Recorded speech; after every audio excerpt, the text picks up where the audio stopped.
মা বলছে আমার ছেলেটা খুবই খারাপ। বউয়ের কথা শুনে ওই একই মা বলছে যে মেয়ের জামাইটাও ভালো না, মেয়ের একটা কথাও শোনে না। বোন বাপের বাড়ি এসে বলল যে ভাইটা আগের মতো নেই, খারাপ হয়ে গেছে, তত্ত্ব তালাশ করে না, দাওয়াত দেয় না, খোঁজ খবর নেয় না, ঈদ চাঁদ কোরবানি যায় জামা কাপড় দেয় না, একটু দাওয়াতও করে না, একটু বিপদে পড়লে হেল্প করে না। আবার ওই বোনটাই বলে আরে জানিস তোর দুলাভাইটা খুবই খারাপ, কাম কাজ করে করবি কি আর, বোনের দাওয়াত দে, বাগিনারে দাওয়াত দে, আজকে বোনের এটো হয়েছে, ভাইয়ের ওটো হয়েছে, সারাদিন তো বোন ভাই করে করে তার জীবন শেষ করে দিল। ভালো পড়েনি জামাইটা, ভালো পড়েনি। অবাক অবাক করা চরিত্র না?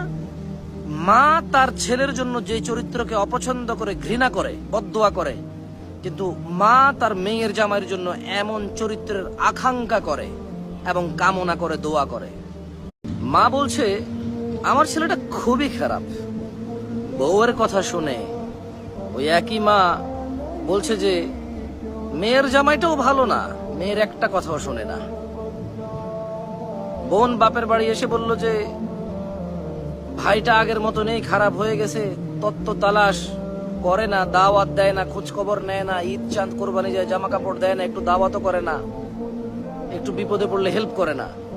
আবার ওই বোনটাই বলে আরে জানিস তোর দুলাভাইটা খুবই খারাপ, কাম কাজ করে করবি কি আর, বোনের দাওয়াত দে, বাগিনারে দাওয়াত দে, আজকে বোনের এটো হয়েছে, ভাইয়ের ওটো হয়েছে, সারাদিন তো বোন ভাই করে করে তার জীবন শেষ করে দিল।